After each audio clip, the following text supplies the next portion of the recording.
Dans le plus ancien parc naturel du monde, le Yellowstone aux États-Unis, le spectacle est incomparable. Depuis toujours, les affrontements s'y déroulent dans un équilibre fragile. Mais aujourd'hui, cette harmonie est menacée et les majestueux cerfs du Yellowstone disparaissent. Qui sont donc les coupables? Les loups, réintroduits il y a 20 ans, au moment même où le phénomène a débuté? Les grizzlies, qui sont aussi de redoutables prédateurs? Ou s'agit-il de quelque chose de plus insidieux? Pour les chercheurs engagés dans la résolution de cette énigme, il y a urgence.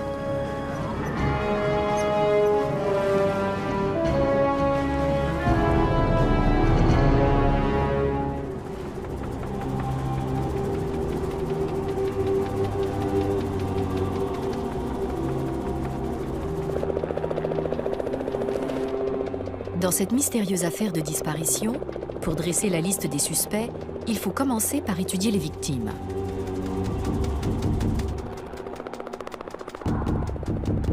Il y a encore une vingtaine d'années, les cerfs et laves prospéraient sur ces terres. On en dénombrait près de 20 000. Mais aujourd'hui, il en reste moins du quart.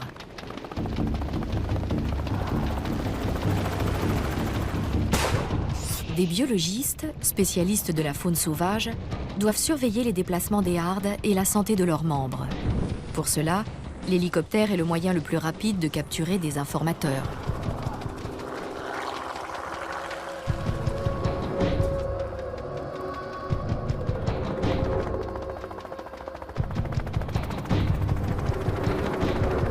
La méthode peut sembler brutale, mais les chercheurs savent d'expérience que c'est la moins traumatisante.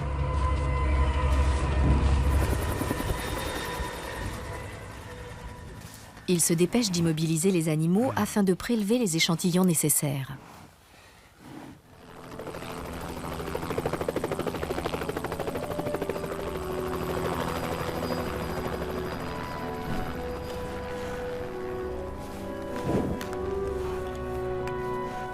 Une fois la femelle immobilisée, Arthur Middleton lui prélève un peu de sang. Cela lui permettra de déceler d'éventuels signes de maladie, de sous-alimentation ou de stress, et de savoir si elle est en gestation.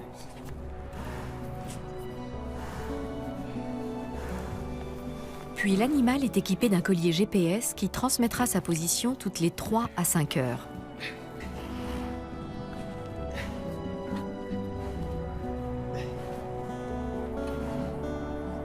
L'équipe s'efforce de capturer et de relâcher les cerfs en moins de 8 minutes et n'utilise pas d'anesthésiant.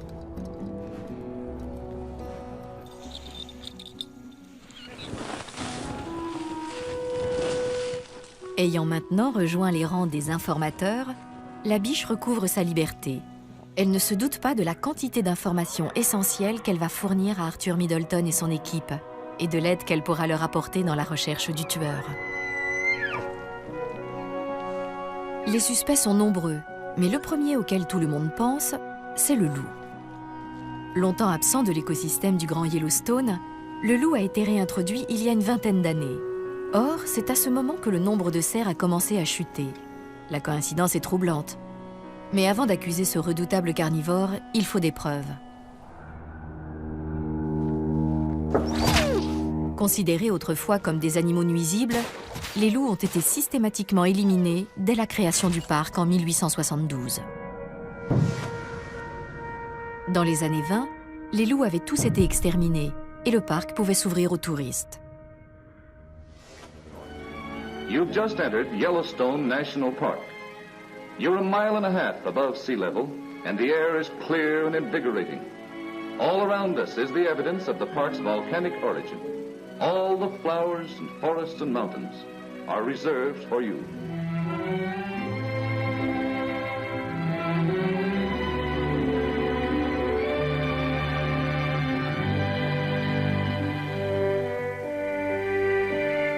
Le parc national de Yellowstone se trouve dans le Wyoming, à cheval sur les montagnes rocheuses du nord de l'Amérique.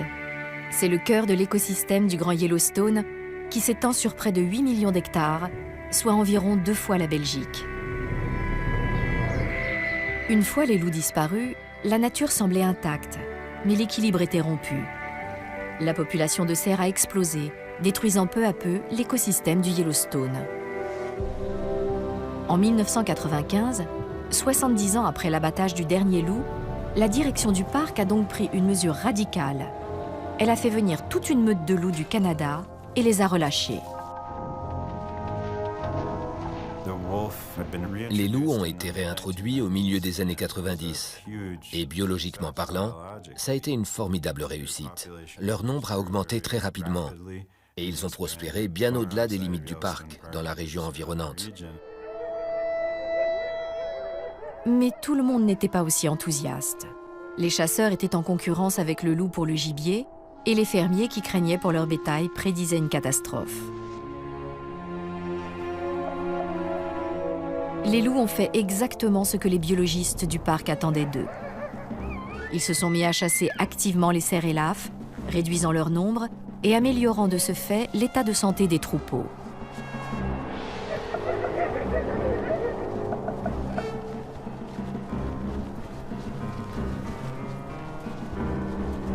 Mais 20 ans plus tard, les chiffres semblaient donner raison à leurs détracteurs. La population de cervidés avait chuté de 80%. Les quelques dizaines de loups introduits étant devenus des centaines, les opposants aux loups faisaient pression pour les éradiquer de nouveau. Le statut d'espèce protégée du loup était de plus en plus menacé. Ça signifiait que les tirs de prélèvement pourraient être autorisés et que le public pourrait de nouveau chasser le loup. Il fallait agir vite. Mais réautoriser la chasse au loup, c'était risquer de perturber à nouveau l'équilibre proie-prédateur du Yellowstone.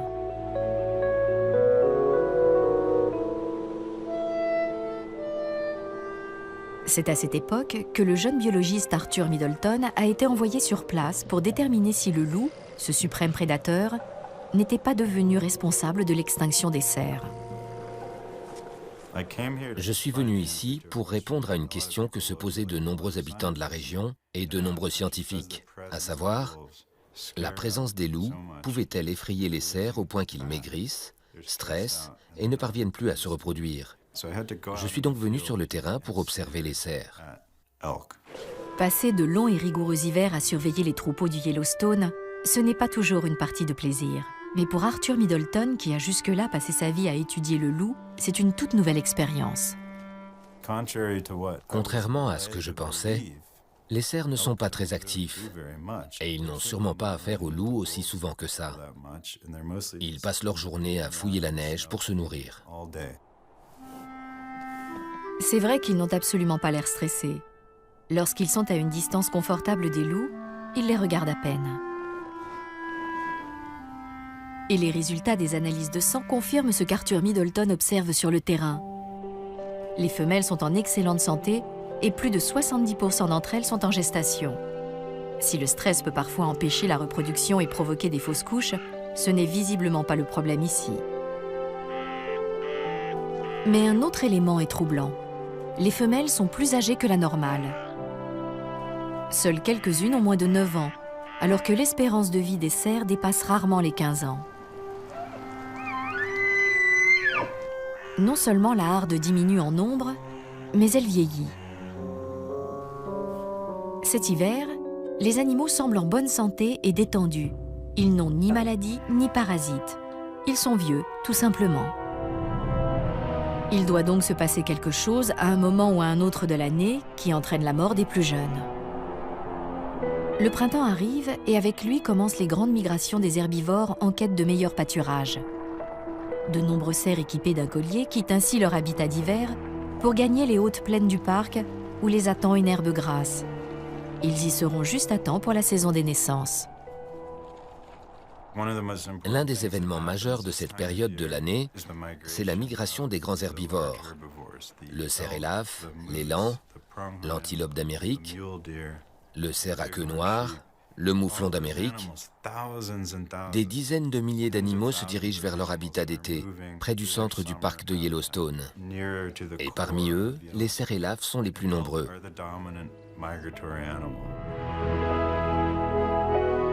Les routes migratoires des grands troupeaux de cerfs ont été établies à partir des données émises par les colliers GPS. La harde la plus en danger est indiquée en rouge sur la carte.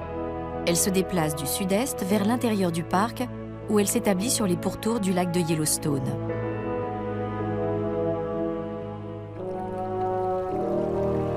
Le soleil dessèche déjà les prairies des basses plaines, mais sur le plateau, la végétation est encore abondante. Imaginez que vous soyez obligé de manger de l'herbe pour vivre. Imaginez que vous pesiez 225 kilos et que vous deviez vous sustenter rien qu'avec de l'herbe. C'est sans doute l'aliment le moins adapté au monde. Au cours de leur lente migration vers l'intérieur du parc, les cerfs traversent différents territoires de loups. Arthur Middleton les suit de près et il constate là encore que les rencontres avec les prédateurs sont extrêmement rares et que les loups s'alimentent le plus souvent de charognes.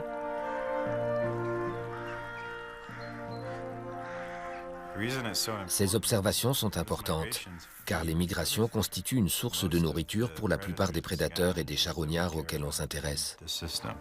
À l'aide de son logiciel de localisation, Arthur Middleton suit en permanence les déplacements des cerfs et des loups.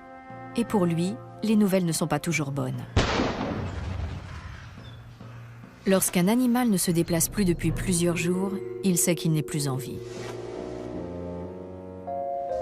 Le chercheur doit découvrir au plus vite la cause du déclin de la population de cerfs, car le braconnage des loups a déjà commencé.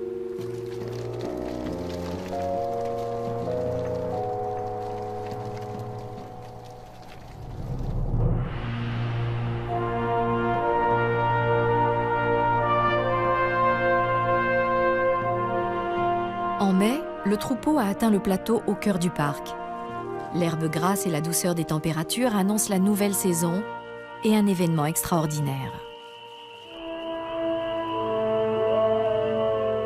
Au coucher du soleil, de nombreuses femelles s'éloignent discrètement de la harde.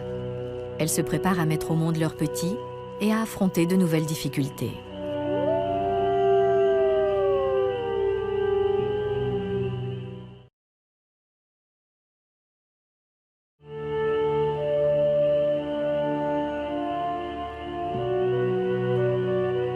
Le jour se lève, et comme chaque année, le miracle se produit. En l'espace d'une nuit, le parc de Yellowstone devient une immense pouponnière.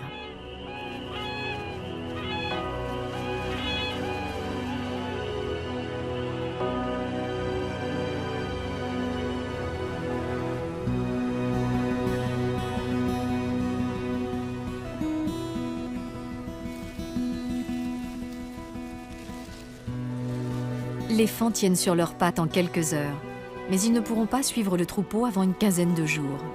En attendant, les mères les surveillent de près.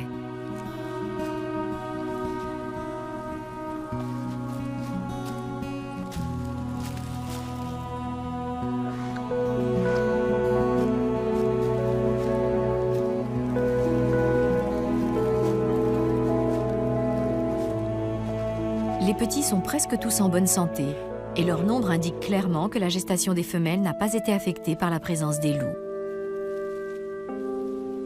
Des loups qui pourraient en profiter pour attaquer les nouveau-nés. Il y a des proies jeunes et fragiles un peu partout. Mais les loups sont bien occupés avec leurs propres petits. Ce sont des parents dévoués, et la meute tout entière se mobilise pour nourrir les louveteaux. Des familles d'ours sont sorties d'hibernation. Les mères n'ont pas mangé depuis des mois. Au printemps, l'abondance de proies vulnérables est telle que même les charognards s'attaquent aux cibles vivantes. Les prédateurs doivent cependant être prudents dans leur choix. Les jeunes bisons ont beau sembler faciles à attraper, ils ont déjà rejoint le troupeau et sont protégés par des géants.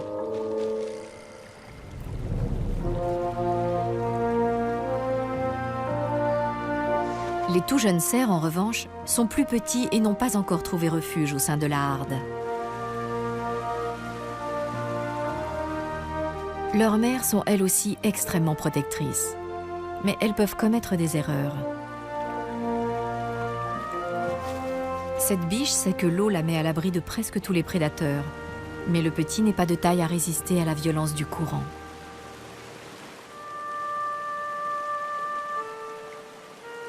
L'erreur de sa mère risque de lui coûter cher, car les loups sont à l'affût.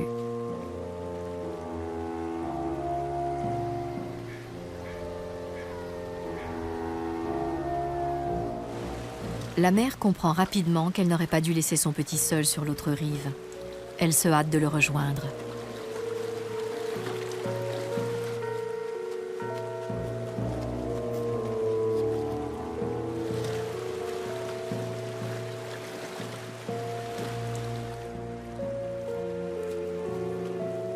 Heureusement, le loup n'avait pas encore flairé sa présence.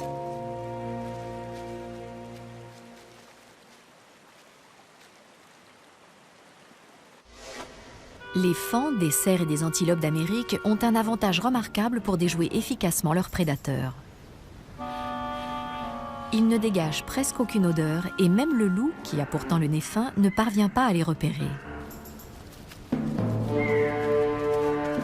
C'est un formidable moyen de défense.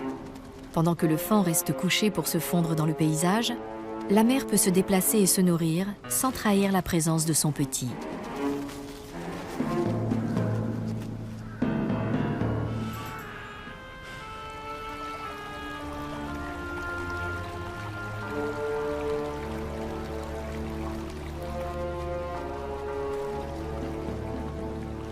Voici comment peut réagir une biche dont le faon est menacé.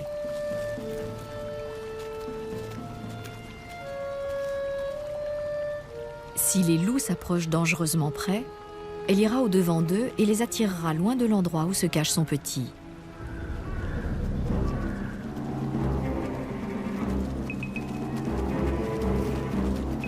Elle sait qu'elle est assez rapide pour se mettre à l'abri dans l'eau.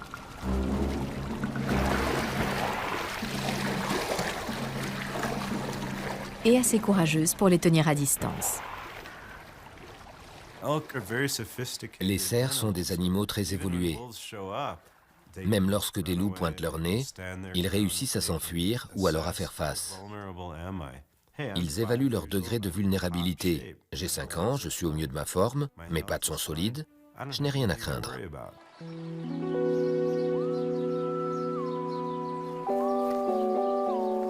Quelques mois plus tard, le chercheur décide de recompter les fans. Et cette fois, le résultat est alarmant.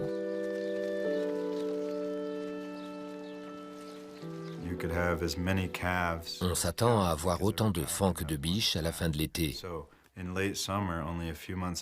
Quelques mois après la naissance, on compte les petits, et s'il y en a moins qu'au début de l'été, c'est donc pendant cette période que les petits sont décimés. À la fin de l'été, seul un tiers des fans a survécu.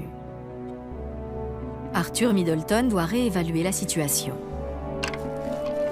Durant l'hiver, les femelles étaient en bonne condition physique. La plupart d'entre elles étaient en gestation et ne montraient aucun signe de stress provoqué par les loups.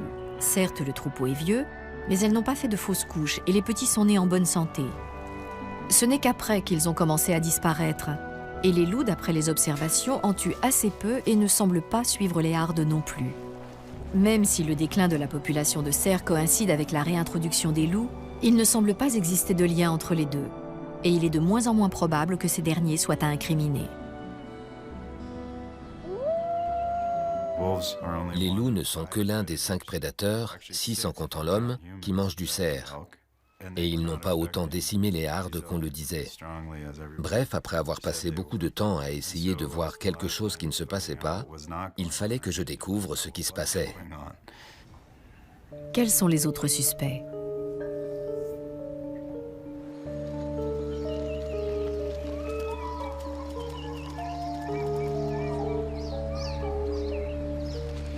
Dans la mesure où il est interdit de chasser à l'intérieur du parc et que d'autres prédateurs comme le puma et le glouton sont rares, les ours sont les seconds sur la liste.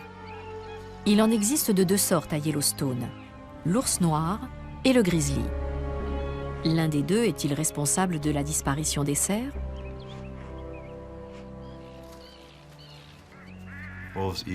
Les loups mangent des cerfs, c'est sûr, mais les grizzlies sont particulièrement doués pour dénicher les nouveau-nés. Ils sillonnent le terrain comme des chiens de chasse. Ils repèrent leur odeur, les attrapent et les mangent. Tout ça se passe dans les premières semaines qui suivent la naissance des petits, quand ils ne savent pas encore bien courir. Voilà comment meurent la plupart des faons victimes de prédation.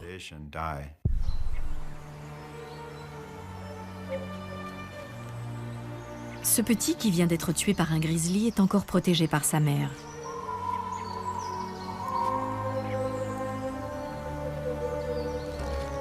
Les grizzlies ont le meilleur odorat de tous les prédateurs du parc de Yellowstone. Même si les faons ne dégagent pratiquement aucune odeur, dans les hautes herbes, ils sont les seuls à pouvoir les flairer. La biche tente d'éloigner l'ours du cadavre de son petit.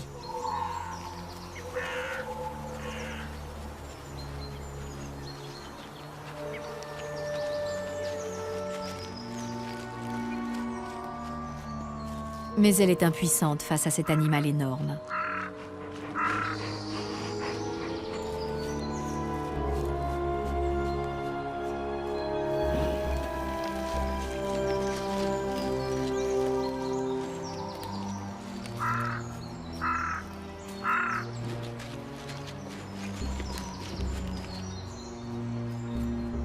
Les ours sont-ils responsables de la disparition des cerfs ?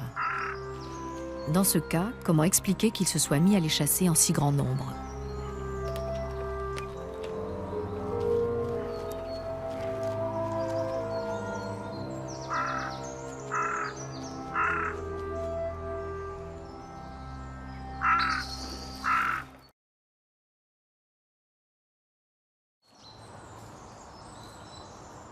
Pour la direction du parc, il est temps d'élargir le champ d'investigation et de faire appel à des spécialistes des ours. Frank Van Manen et ses collègues connaissent les ours et grizzlies de la région mieux que personne.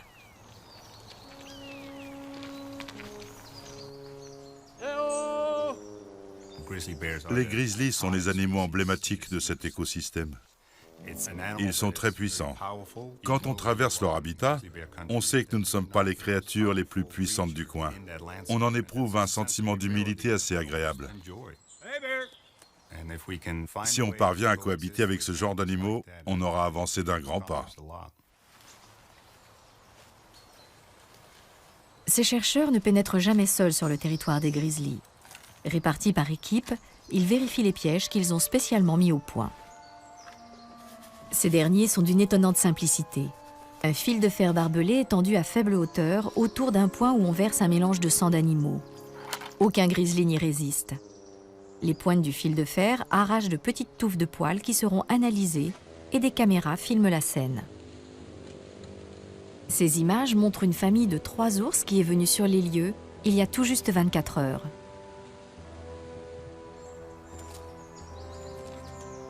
Comme prévu, ils ont laissé de précieux échantillons qui serviront aux analyses ADN. Les chercheurs espèrent pouvoir identifier tous les grizzlies du parc afin de les suivre à la trace et d'étudier leurs habitudes alimentaires. On peut obtenir beaucoup d'informations grâce à ces pièges à fourrure, car on récolte des échantillons d'ADN, on relève des empreintes génétiques. On peut identifier chaque individu et cela révèle des informations très intéressantes.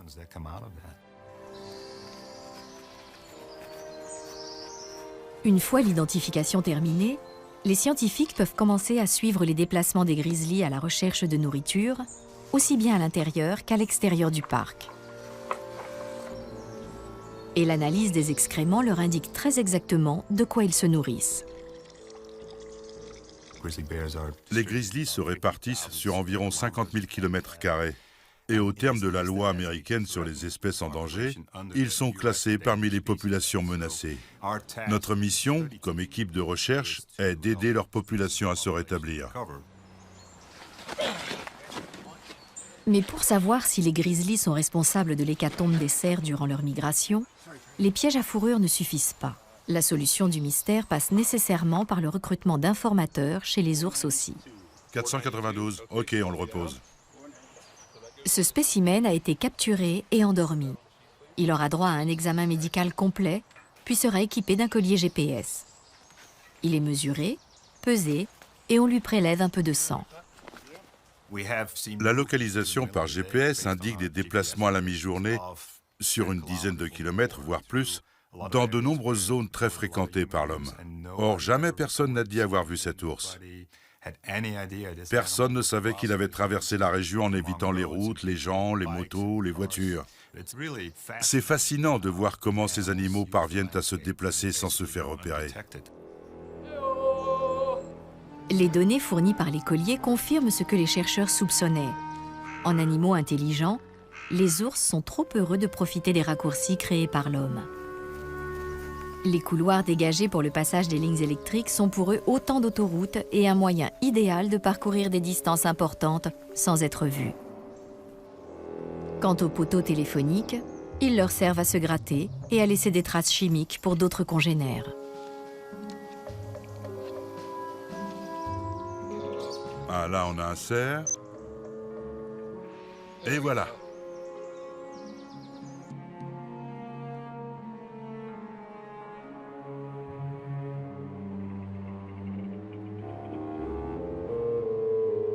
Quant aux nouvelles sur l'état de santé de la population d'ours, elles sont excellentes.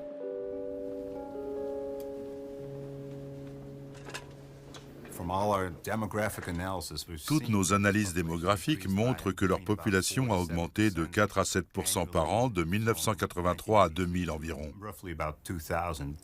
Depuis, cette croissance est un peu ralentie, mais rien n'indique un déclin, c'est clair. Leur population est donc en bien meilleure forme que dans les années 1970. Ceci pourrait-il expliquer la disparition des cerfs du Yellowstone ? Étant donné la hausse constante de leur population depuis 30 ans, les grizzlies ne pourraient-ils pas être nos tueurs de faim ? L'appétit cumulé d'un nombre bien plus élevé de prédateurs a forcément un impact négatif sur la survie des cervidés, notamment des plus jeunes. Mais il y a un problème. Le plus fort déclin du troupeau de cerfs et laves s'est produit au cours des 10 dernières années, c'est-à-dire sur une période où la population de grizzlies se stabilisait.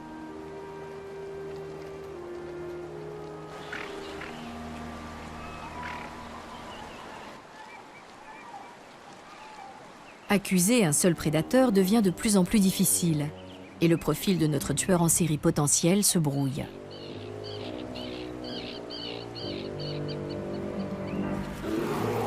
Lorsque des ours et des loups se disputent la charogne d'un faon, les premiers l'emportent presque toujours.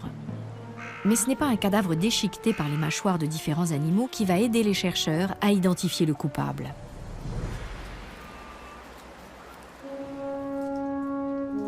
D'autre part, cela ne signifie pas nécessairement que les ours sont exclusivement carnivores et se nourrissent principalement de cerfs. L'analyse de leurs poils et de leurs excréments prouve justement le contraire. On a découvert que leur régime était incroyablement diversifié. Les grizzlies consomment 266 sortes différentes d'organismes. Plantes, mammifères, poissons, insectes. La variété est extraordinaire. Ce n'est pas pour rien qu'ils sont classés parmi les omnivores opportunistes. Après 3 à 5 mois d'hibernation, les grizzlies mangent même de la terre, peut-être pour remettre en route leur système digestif. Il est possible aussi que le potassium et le magnésium les aident à se débarrasser des parasites qui leur donnent la diarrhée. Et bien sûr, ils ont également besoin de protéines et de graisses. Des nutriments que fournit en quantité étonnante une proie minuscule qui se cache dans de drôles d'endroits.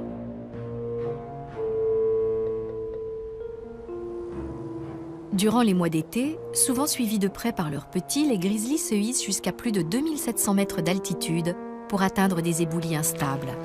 Ils sont à la recherche de toutes petites réserves de graisse qui s'abritent du soleil brûlant sous les pierres.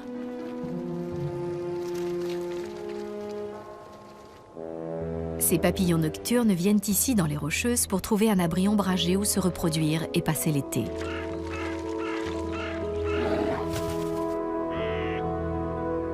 Ils en profitent pour se gaver du nectar des nombreuses fleurs des prairies alpines.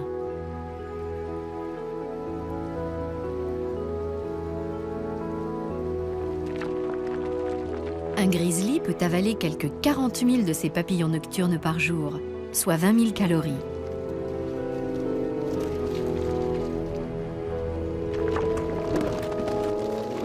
Mais il arrive que des chutes de pierres viennent interrompre le festin.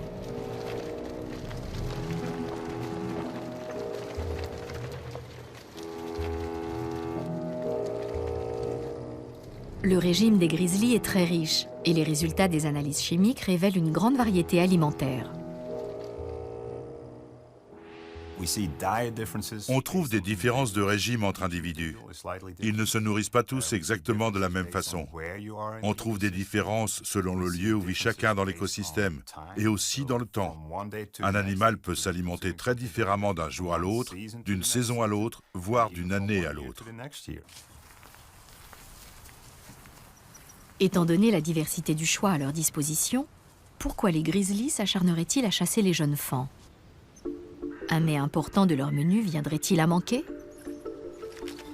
Pour se faire une idée complète de leur régime alimentaire et collecter des indices essentiels à la résolution de notre mystère, Frank Van Manen étudie les forêts de pins à écorce blanche. À cette époque de l'année, les écureuils roux se préparent pour le long hiver.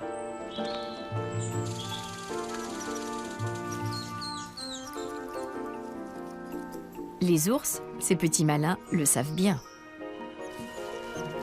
Pendant que les rongeurs s'empressent de ramasser et de stocker des pignons en les enfouissant sous terre, les plantigrades se contentent de patienter. Puis le moment venu, ils déterrent les précieuses graines riches en calories et s'en régalent.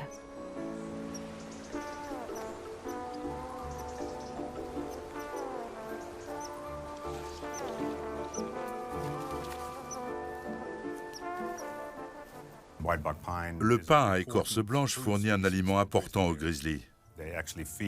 Ils se nourrissent de ces gros pignons pleins de protéines et de graisses à l'automne.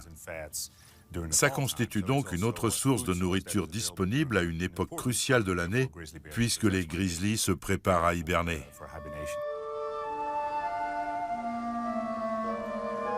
Malheureusement, les forêts de pins sont en train de disparaître.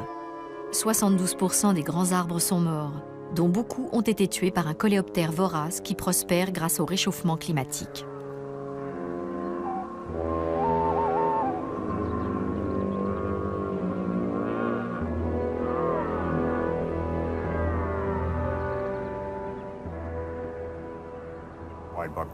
Le pin à écorce blanche a connu une forte mortalité pour diverses raisons. On assiste à un important déclin de cette espèce à l'intérieur même de l'écosystème du Grand Yellowstone. Cependant, les grizzlies se nourrissent de pignons uniquement en automne, avant d'hiberner, et pas au printemps, saison à laquelle les faons disparaissent.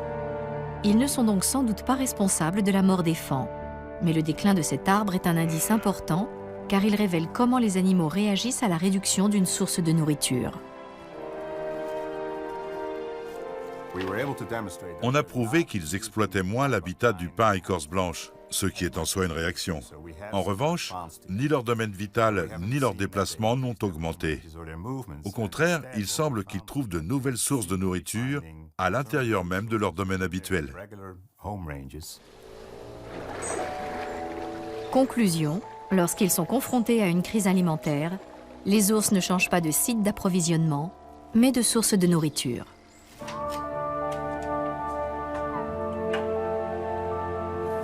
La question qui se pose demeure. Quelque chose a-t-il disparu du menu printemps-été qui oblige les grizzlies à compenser?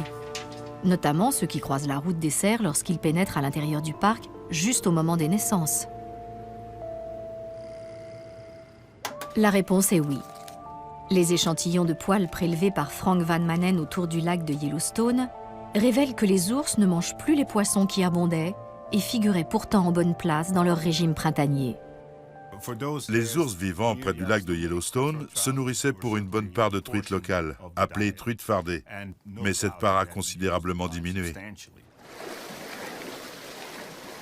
Les analyses confirment que leur consommation a en effet chuté de plus de 70%.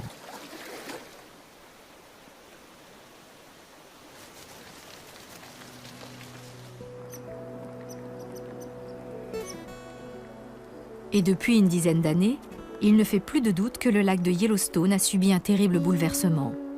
Robert Greswell, de l'Institut géologique américain, connaît mieux que personne les différentes espèces de poissons qu'il abrite. Et il a été le témoin d'une véritable catastrophe écologique. Dans les années 60, des milliers de personnes venaient pêcher au Fishing Bridge. Et l'endroit était dangereux. En 1969, je travaillais ici et je me souviens qu'on ne pouvait pas traverser le pont avec les vitres baissées parce qu'on risquait d'être accroché par la ligne d'un pêcheur. La pêche est désormais interdite. Mais même si elle ne l'était pas, attraper une truite fardée de Yellowstone relèverait du miracle.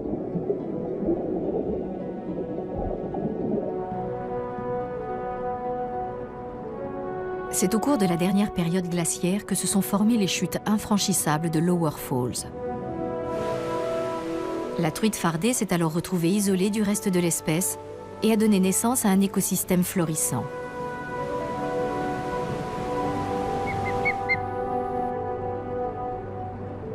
Depuis des millénaires, à la fin du printemps, ces truites remontent par millions les affluents du lac pour frayer.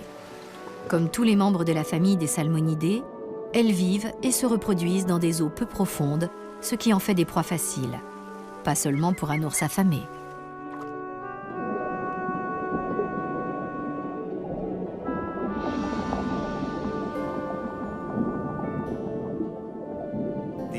La truite fardée de Yellowstone joue un rôle considérable dans cet écosystème, car elle est un élément clé de la chaîne alimentaire.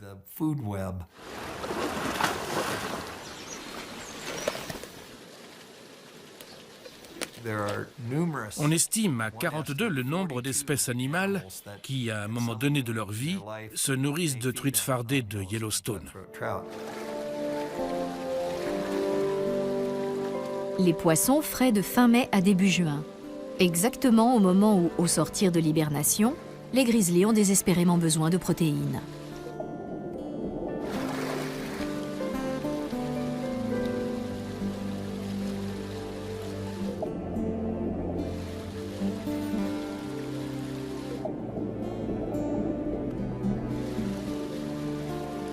Mais ces dernières années, quelque chose a dû changer car ces images de balbuzards et d'ours pêchant dans les eaux du lac appartiennent désormais au passé.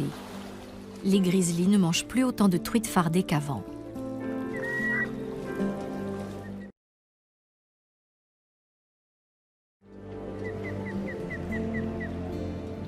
Todd Keul, un spécialiste de la faune sauvage du service des parcs nationaux, surveille depuis des années la population de truites fardées de Yellowstone.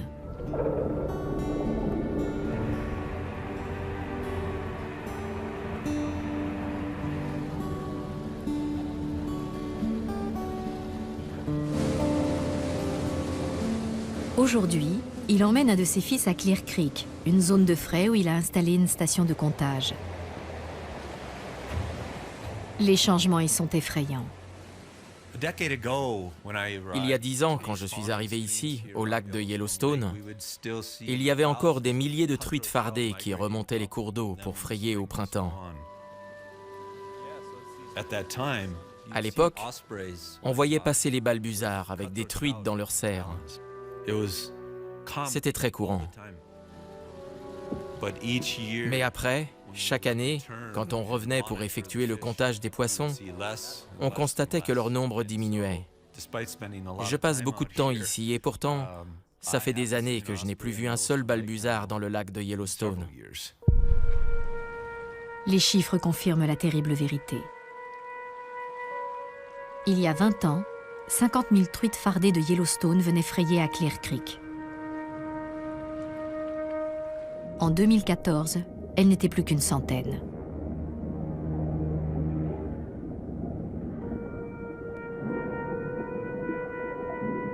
Robert Greswell avait vu venir la catastrophe.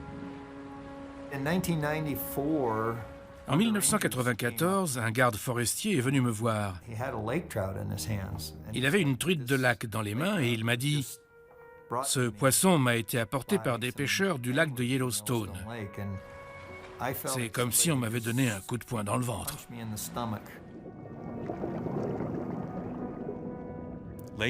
La truite de lac n'est pas une espèce indigène du lac de Yellowstone. Et c'est un prédateur redoutable. C'est l'équivalent d'un loup qui évoluerait dans un milieu, l'eau, où il n'a rien à faire. La truite de lac d'Amérique est une espèce invasive et immense, bien plus grande que la truite fardée qui, elle, est endémique. et elle a un appétit insatiable. Un seul de ces poissons peut avaler plus de 40 truites fardées par an. Résultat, ces dernières sont désormais menacées d'extinction. Dans d'autres endroits où la truite de lac a été introduite, les espèces locales ont parfois complètement disparu. Donc quand la truite de lac a été découverte dans les eaux du Yellowstone il y a 20 ans, ça nous a alarmés parce qu'on savait ce qui s'était produit ailleurs. Mais quel est le lien avec la disparition des cerfs du Yellowstone? Pourquoi les grizzlies ne se seraient-ils pas rabattus sur cette truite de lac? Les chercheurs n'ont jamais été aussi près de la réponse à cette question, et donc de la clé du mystère. Il a fallu enquêter jusque dans les profondeurs du lac de Yellowstone pour comprendre. Les truites de lac vivent et se reproduisent en eau profonde et ne remontent jamais les cours d'eau. Elles sont inaccessibles. Les aigles d'Amérique, les balbuzards et les ours ne peuvent donc pas les attraper.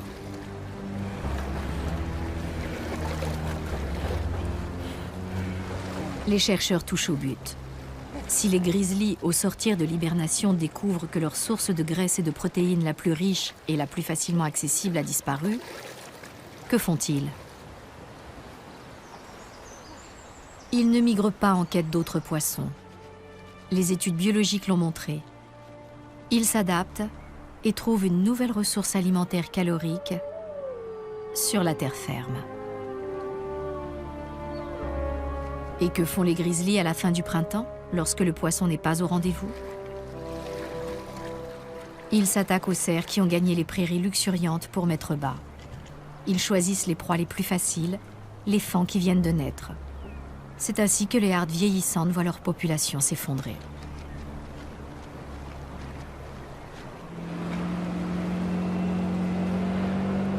Depuis cette découverte, la direction du parc fait prélever du lac l'espèce invasive.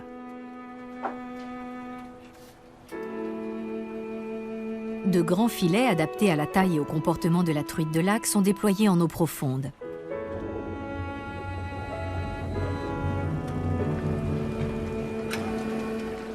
Leur maillage a été calculé pour que les truites fardées puissent s'échapper sans se blesser.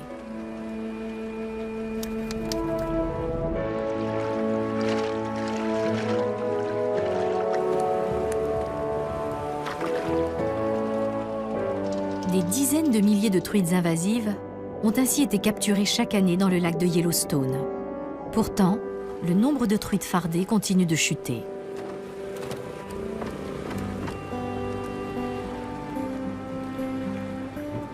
En 2007, des scientifiques se réunissent dans l'espoir d'éviter la catastrophe. Le comité s'est prononcé à l'unanimité en faveur de la poursuite du programme de capture. Il a même recommandé au service du parc de le renforcer. On a obtenu de plus gros bateaux, plus de filets et des équipes plus importantes. C'est une lutte à grande échelle, agressive même, qui s'est engagée contre la truite de lac.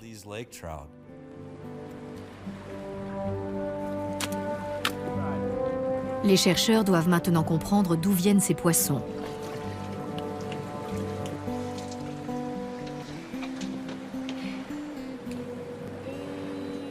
Pour cela, ils prélèvent les osselets des oreilles des truites les plus grosses et les plus âgées.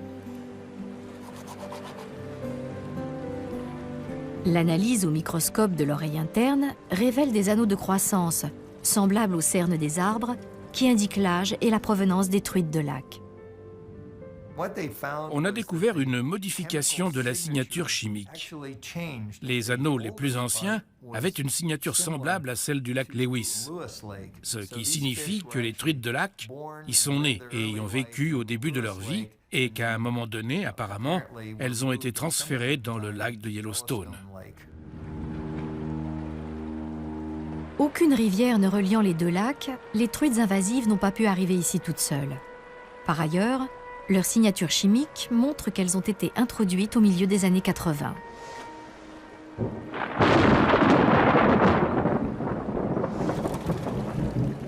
Personne ne sait ni par qui, ni pourquoi.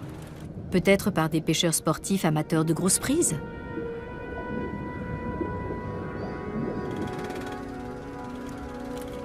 En fait, il faut remonter encore plus loin. Il y a plus d'un siècle, c'est la Commission américaine de la pêche qui a introduit les truites de lac dans le lac Lewis. La commission de la pêche y a vu l'occasion de commencer à peupler ces eaux non poissonneuses. À l'époque, on disait planter des poissons. C'est aussi comme ça que les truites de lac ont été introduites dans le parc national de Yellowstone. Jusqu'à présent, plus d'1 million de truites invasives ont été capturées et tuées. Et pourtant, la bataille est loin d'être gagnée. Le temps presse. C'est tout un écosystème qui est menacé. La disparition de la truite fardée se répercute sur toute la chaîne alimentaire du parc. Les biologistes doivent mettre en œuvre un plan plus audacieux.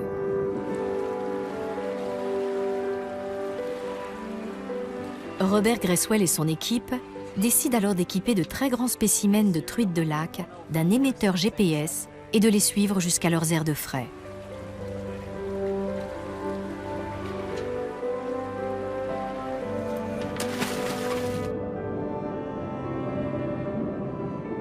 « 4, 5, 6, 7, on y est. »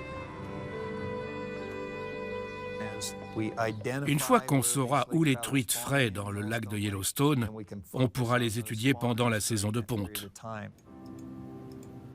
Après 1 an de traque, les chercheurs découvrent l'une des principales zones de frai des truites invasives au large de Carrington Island.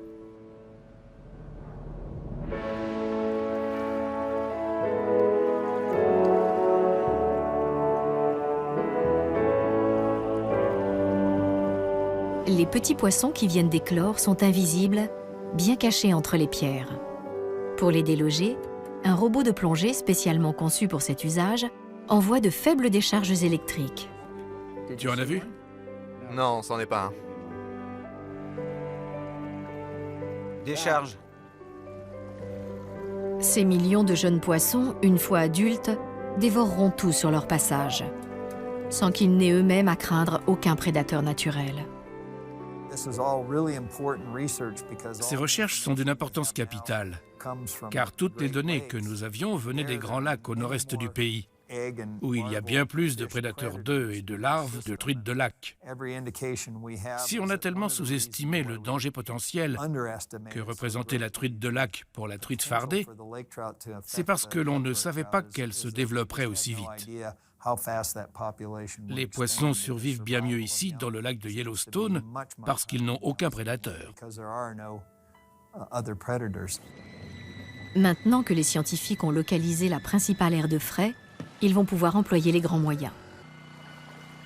Ils envoient des décharges électriques pour cette fois tuer les jeunes truites de lac avant qu'elles ne deviennent trop grandes et ne dévorent leurs cousines, les truites fardées. Je n'ai rien contre les truites de lac. C'est juste malheureux qu'elles aient été introduites dans cet écosystème et qu'elles l'aient bouleversé. Mais il y a des chances que la truite fardée retrouve sa place, j'en suis convaincu. Ce ne sera pas exactement le même écosystème, mais je crois que ça peut y ressembler.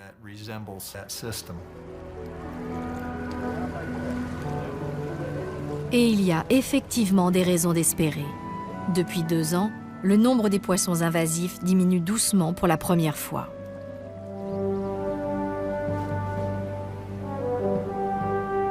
En 2015, pour la première fois, le nombre de cerfs du Yellowstone a augmenté de manière significative. Certes, on est encore très loin des chiffres d'il y a 20 ans, mais les troupeaux s'agrandissent. Et la population de truites de lac ne cessant de diminuer, les truites fardées pourront retourner frayer dans les nombreux affluents du lac.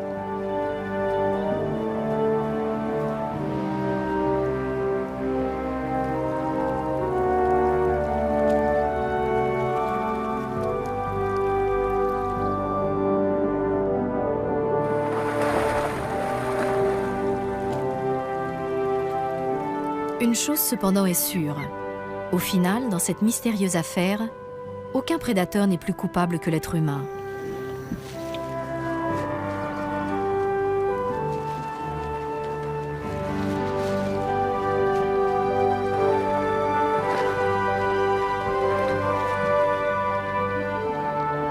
Il reste à espérer que grâce à ces interventions, le Yellowstone, le plus ancien parc naturel du monde, retrouve progressivement son équilibre et redeviennent le sanctuaire d'une nature exceptionnelle.